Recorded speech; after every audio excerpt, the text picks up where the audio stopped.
Subscribe करें Avadhnama news.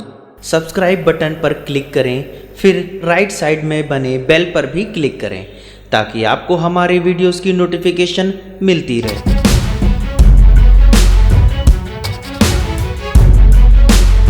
Supreme court के फैसले के खिलाफ पुनर्विचार याचिका दाखिल नहीं करेगी सुन्नी बोर्ड, जुफर अहमद फारूकी।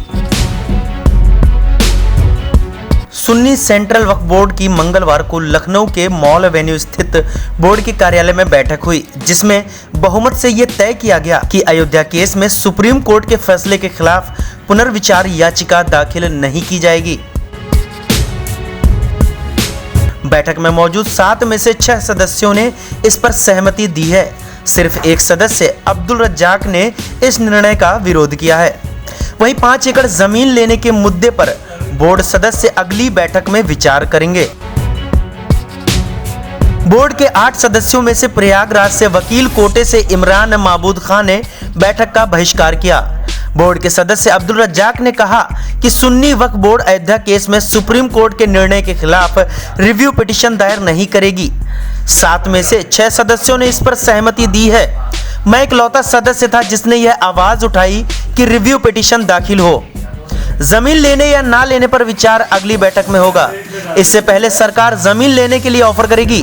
अब्दुल रज्जाक चाहते थे कि पुनर्विचार याचिका दाखिल हो, लेकिन अन्य सदस्यों ने इस पर सहमति नहीं जताई।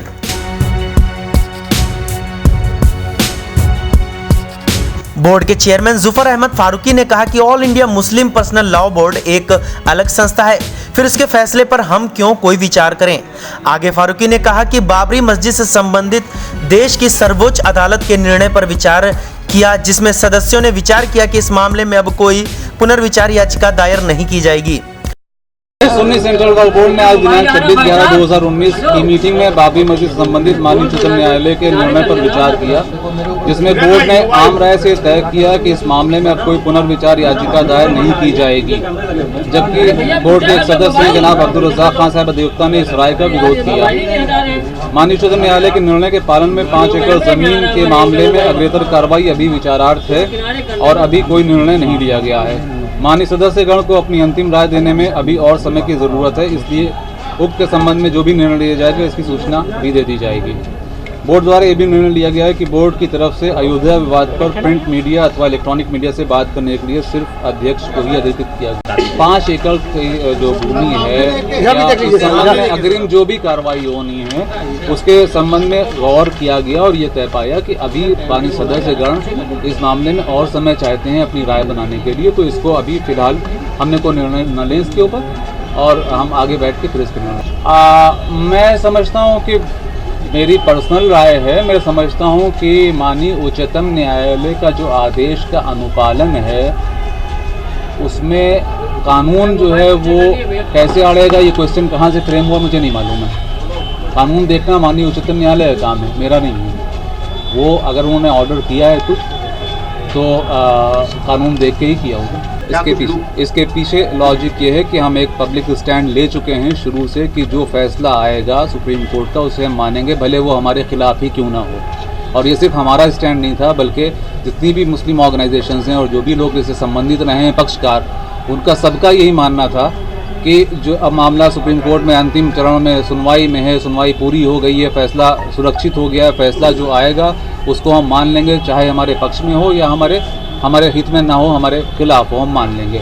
उस स्टैंड से हम नहीं हट रहे हैं और बाकी लोग स्वतंत्र हटने के लिए होते हैं। All India Muslim personal law board की जो बैठक हुई थी उसमें उन्होंने ये कहा था कि हम आपसे बात करने के लिए कुछ लोगों को भेजेंगे। उन्होंने कहा था कि हम आप इनसे जो है बात करेंगे सुन्नी वक्फ बोर्ड से और उनको मनाने की कोशिश करेंगे। इस तरह की बात नहीं, किसने कहा था? All India Muslim personal law board ने कुछ लोगों को बात करेंगे। मेरे पास कोई इन्फॉर्मेशन उनकी तरफ से नहीं आई। कोई नहीं आया था सर। तकरीबन 100 ऐसे मुस्लिम बुद्धिजीवी हैं जिसमें फिल्मकार हैं, कॉलमिस्ट हैं, जर्नलिस्ट हैं।